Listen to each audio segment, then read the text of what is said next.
Numéro 1, l'accès est la semence de l'opportunité. Je veux vous parler pendant quelques instants de la loi de la semence, car il y a environ 31 lois de la vie que nous allons commencer à étudier dans quelques jours, parce que Dieu gouverne la terre par des lois. Dieu gouverne la terre par des lois, pas par ses sentiments émotionnels, ni par votre douleur ou vos besoins. Dieu gouverne la terre par des lois. L'Évangile a deux parties, la personne de Jésus et les principes. La personne de Jésus crée votre paix. Ces principes créent votre prospérité. La personne de Jésus vous prépare pour l'éternité. Les principes de Jésus vous préparent pour la terre. Vous pouvez aimer Jésus et ne pas pouvoir payer votre facture d'électricité parce qu'il dirige la terre par des lois. Un chrétien a tendance à vouloir que Dieu prenne ses décisions. C'est pourquoi nous utilisons l'expression « Dieu est aux commandes » ou les déclarations les plus ridicules et absurdes que vous entendrez de façon répétitive dans le christianisme. Un prédicateur a dit cela après un service un soir. J'ai dit « De quoi est-il aux commandes ?» Tout le monde court partout en criant « Il est aux commandes, il est aux commandes, il est aux commandes. » J'ai dit « De quoi est-il aux commandes ?» Il a dit « De tout. » J'ai dit « Tout ce qui arrive est planifié par Dieu ?» Il a dit « Dieu prédestine tout sur la terre. » J'ai dit « Alors nous ne pouvons pas poursuivre un époux violent, n'est-ce pas? Nous ne pouvons pas poursuivre un violeur ou un pédophile si Dieu était aux commandes. » Il a dit « Je n'avais pas pensé à ça. » J'ai dit « Si vous réfléchissez 2 fois, vous serez le génie de votre famille. » Je suis sérieux à ce sujet. Rien n'est plus abondant que la stupidité. Dites encore à quelqu'un à côté de vous « Si tu restes stupide, je ne peux pas être ton ami. » Regardez-le droit dans les yeux et dites « Si tu restes stupide, je ne peux pas être ton ami. » Dieu gouverne la terre par ses lois. Un pécheur peut travailler avec la loi de Dieu et créer un objectif maléfique. Le 11 septembre, l'attaque sur New York par des terroristes est la preuve que même les hommes mauvais peuvent utiliser les lois pour accomplir des objectifs mauvais et malveillants. Et un pécheur avec un but a plus de pouvoir qu'un chrétien sans but. Un pécheur qui comprend les lois produira plus de différences et plus de changements sur la terre que les chrétiens qui ne comprennent pas les lois. La loi de la concentration, la loi de l'unité, la loi du réseautage, la loi de la discrétion. Toutes ces lois ont aidé les terroristes à accomplir leur attaque contre l'Amérique. Donc Dieu a établi des lois. Vous ne créez pas les lois. Vous les découvrez, les discernez, les appliquez et travaillez avec elles. Eh bien, l'une des lois est la loi de la semence. La semence signifie commencer quelque chose que j'ai reçu et qui peut créer n'importe quoi d'autre qui m'a été promis. Quelque chose que je sais, quelque chose que j'ai. Donc, je veux vous donner quelques déclarations qui sont incroyablement puissantes dans ma vie. L'accès est une semence pour l'opportunité. L'opportunité de révéler votre différence.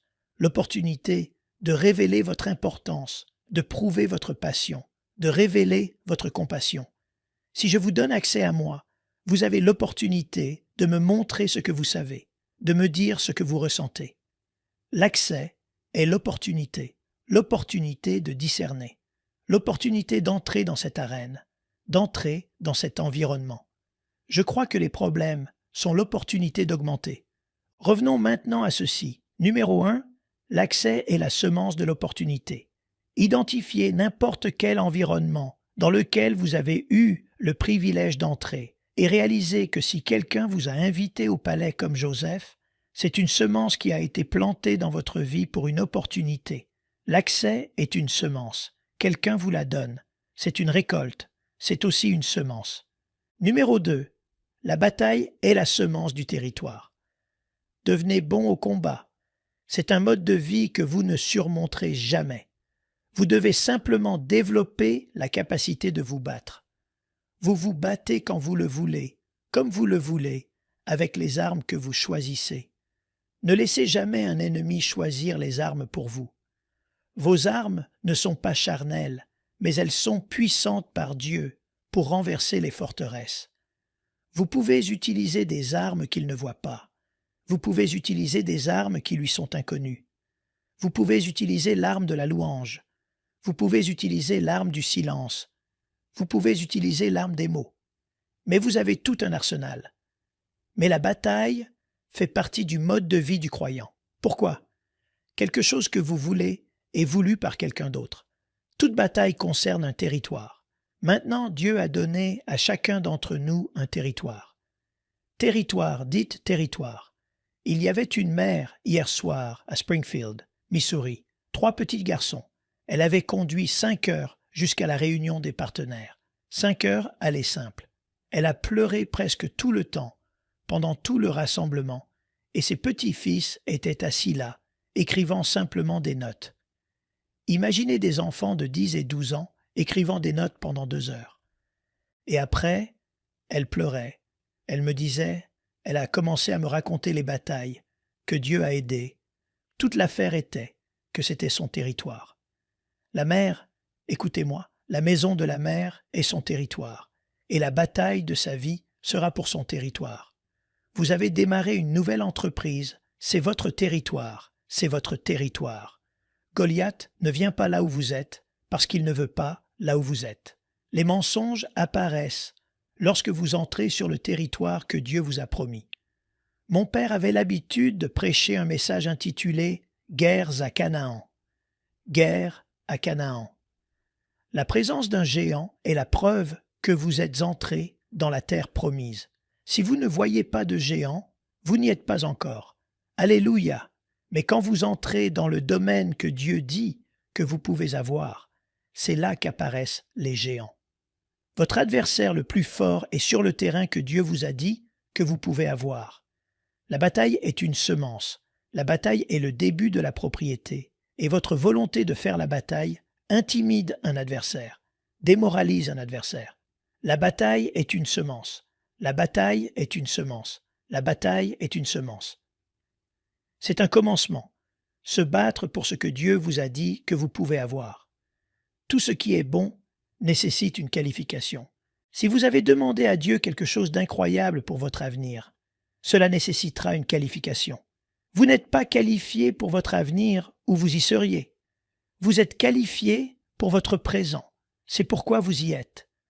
Esther a dû tremper dans l'huile pendant 12 mois pour enlever l'odeur de son passé. Le palais exige un parfum qu'hier n'exigeait pas. Daniel a dû apprendre la conversation du palais, le vocabulaire qu'un roi apprécierait, et il lui a fallu 3 ans pour se qualifier pour une conversation avec le roi. Joseph a reconnu que les Égyptiens détestaient les barbes, alors quand Pharaon l'a convoqué au palais, il savait que c'était l'occasion de révéler ce qui était dans son cœur, et il s'est rasé la barbe. Il s'est emballé pour là où il allait, au lieu d'où il avait été, et quand il est entré, il a eu l'opportunité. La bataille peut avoir lieu dans votre famille. Toute bataille concerne un territoire, ce qui est à moi, ce qui est à vous. Ne vous battez jamais pour ce que Dieu ne vous a pas donné. Dites-le avec moi. La bataille est la semence du territoire. La bataille est la semence du territoire. Chaque pasteur le sait, chaque père le sait, chaque homme d'affaires le sait. Quand je fais la bataille, c'est pour le territoire. Maintenant, pourquoi se battre pour le territoire? Pourquoi se battre pour l'Irak, l'Iran? Pourquoi se battre pour le territoire? Parce qu'il y a de l'or sur ce territoire. Il y a du minerai, il y a du cuivre, il y a de l'argent, il y a du pétrole, il y a des puits d'eau, il y a des puits de gaz. Le territoire pour lequel vous vous battez contient votre récompense pour le reste de votre vie. C'est ce qui va s'occuper de vous. Je suis si content que mon père se soit battu pour nous. J'y pensais l'autre jour. Maintenant, il ne le savait pas. Il honorait juste son terrain. Il a juste dessiné ça, comme pour moi dans ma maison. Vous vous souvenez de ce petit? Il avait toujours cette écriture. Papa aimait cette écriture. Quant à moi et à ma maison, nous servirons l'Éternel. Et frère, il a dominé son terrain. Je vous assure qu'il a dominé son terrain.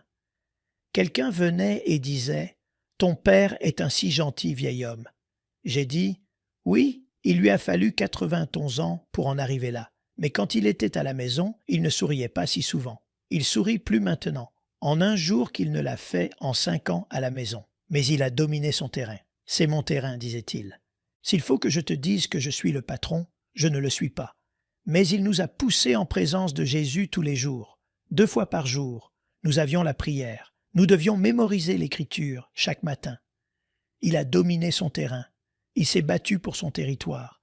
Il n'a rien laissé entrer qui était contraire à la présence de Dieu. Et regardez ce qui s'est passé. Ses enfants servent Dieu. Et je pourrais aller un peu plus loin. Ses enfants l'ont aidé à avoir sa maison. Ses enfants se sont occupés de sa voiture. Ses enfants lui achètent des vêtements. Ses enfants le nourrissent tous les jours. Son terrain a produit pour lui. Si vous vous accrochez à cette chose, si vous élevez votre terrain, votre territoire à son plus haut niveau, élevez cet enfant. Battez-vous pour son esprit. Battez-vous pour sa concentration. Vous créez un environnement où vous pouvez les élever et ils prendront soin de vous pour le reste de votre vie, quand vous serez dans un fauteuil roulant, quand vous devrez être transporté d'urgence à l'hôpital. Le territoire doit produire les revenus futurs pour vous, les récompenses pour vous.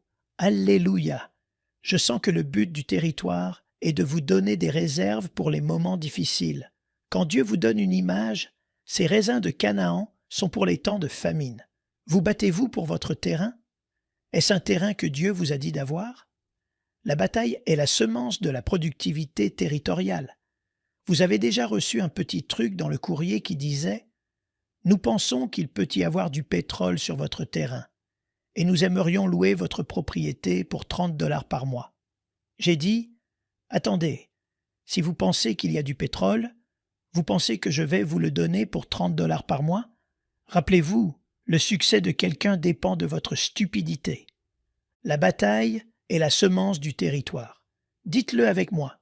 La bataille est la semence du territoire. Si ce que vous voulez, vous l'obtenez trop facilement, personne ne le voulait.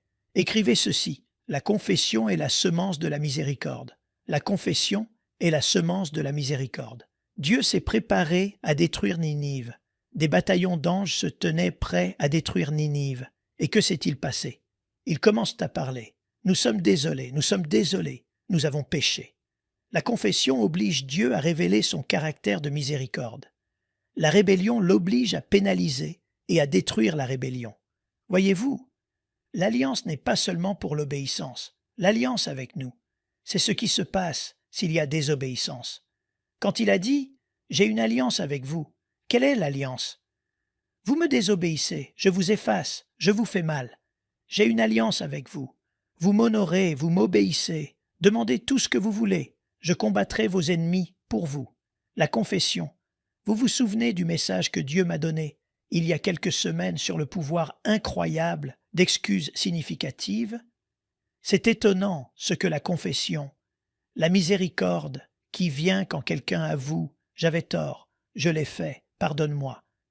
Au moment où vous dites « je suis désolé », vous imposez tout un fardeau à l'autre personne pour que son caractère soit révélé. La confession est une semence. Elle doit être exprimée, elle doit être verbale. La repentance est la semence du pardon. La repentance est la semence du pardon. Au moment où vous vous repentez, la confession est différente de la repentance. La confession, c'est « je l'ai fait ». La repentance, c'est « je l'ai fait, je suis désolé, je le regrette, ça n'arrivera plus jamais ». La confession est très différente de la repentance. La repentance, ça n'arrivera plus jamais. Il y a beaucoup de confessions qui se font et ça ouvre la semence de l'opportunité pour la miséricorde, mais la repentance est une promesse, une alliance. Je ne reviendrai pas en arrière, ça n'arrivera plus jamais. J'ai appris de ça. Maintenant, le pardon peut couler. La confession ne garantit pas le pardon. Il doit y avoir de la repentance pour le pardon. Dieu, je l'ai fait. D'accord, je te pardonne. Non, non, Dieu, je l'ai fait. Je suis désolé, ça n'arrivera plus jamais. Maintenant, vous êtes pardonné. Pourquoi garde-t-il les gens et ne les laisse-t-il pas obtenir une libération conditionnelle en prison? Parce qu'ils peuvent sentir que ça arrivera à nouveau. Mais dès qu'ils découvrent que cette personne a vraiment changé, elle ne le fera plus jamais. Maintenant, laissez-les revenir et avoir la liberté. Cinquièmement, la gratitude est la semence de la joie. La gratitude est la semence de la joie. Je ne suis pas de nature une personne reconnaissante. Je suis une personne critique.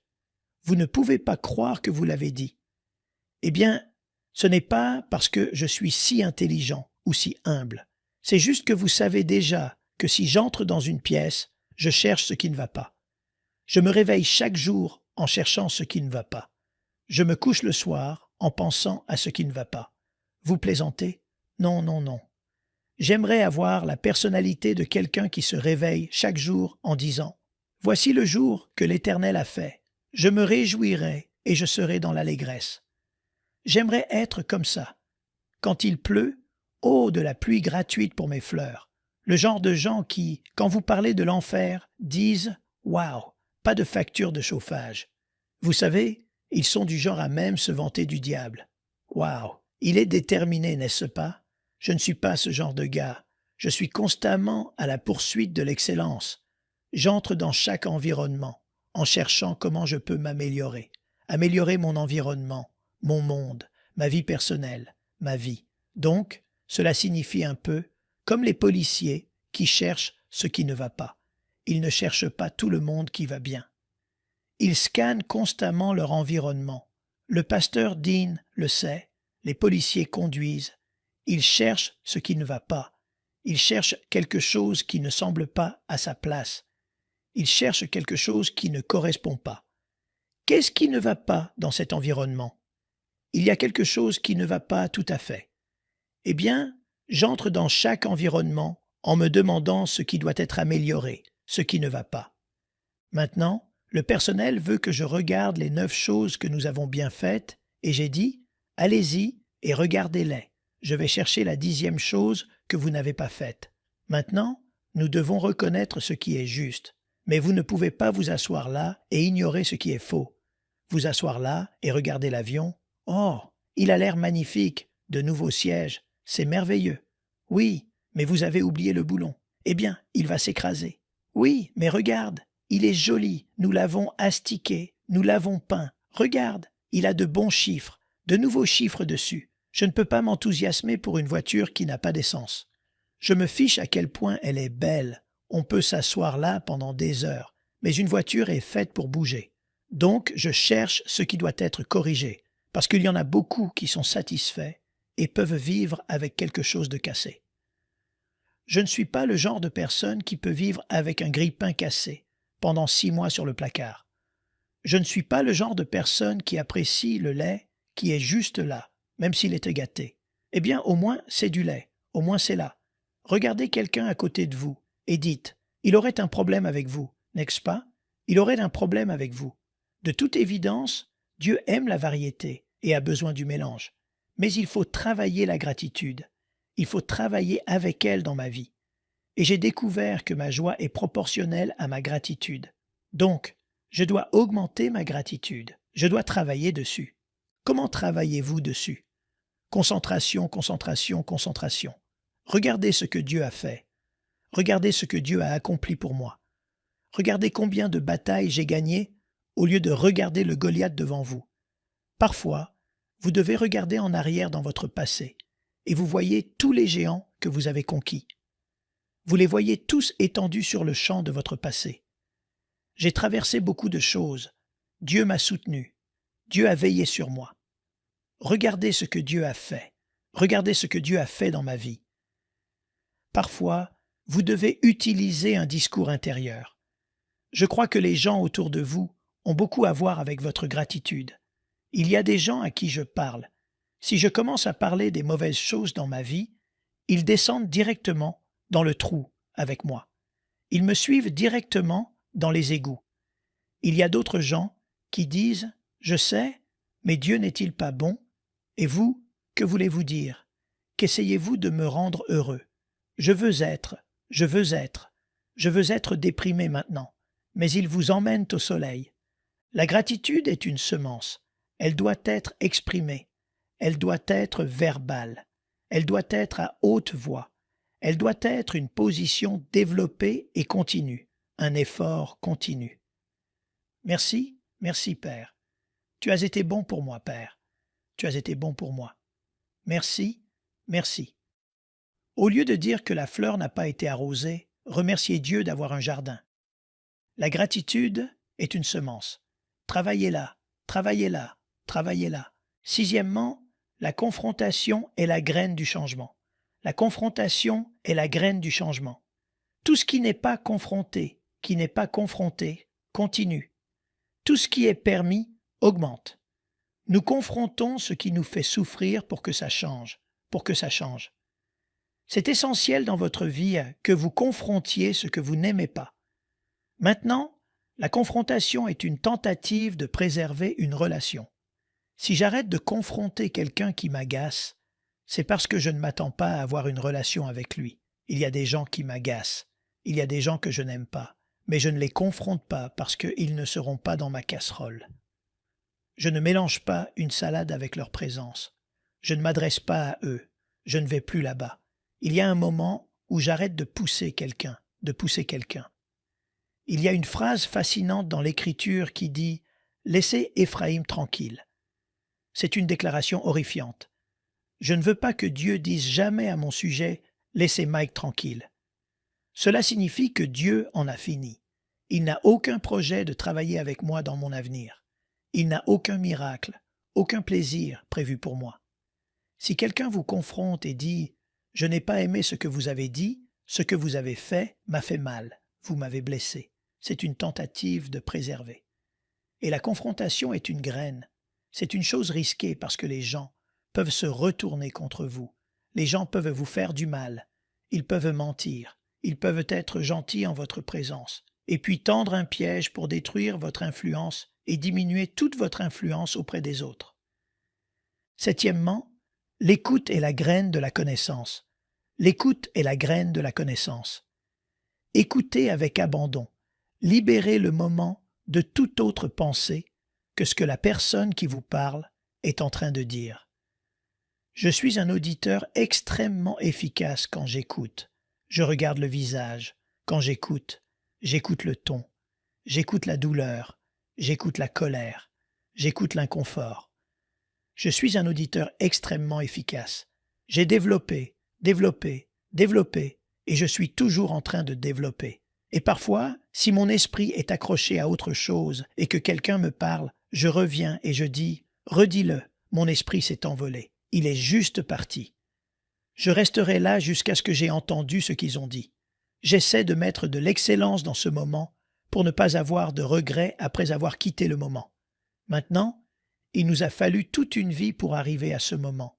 Alors, ne vous précipitez pas hors d'un moment où quelqu'un vous parle, quand votre mari vous parle, quand votre femme vous parle.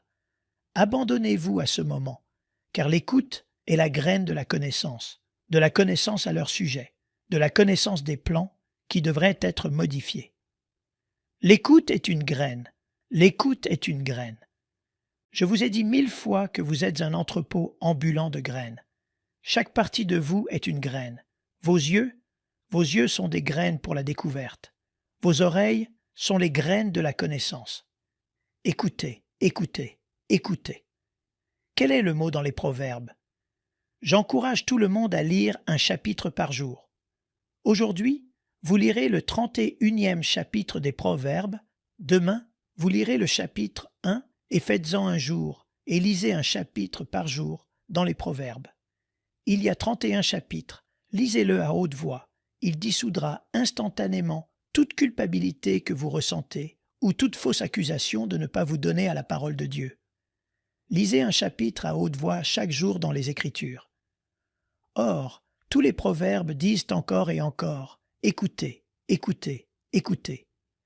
Dites « L'écoute est la graine de la connaissance ». Dites-le encore « L'écoute est la graine de la connaissance ». L'écoute est une graine de connaissance.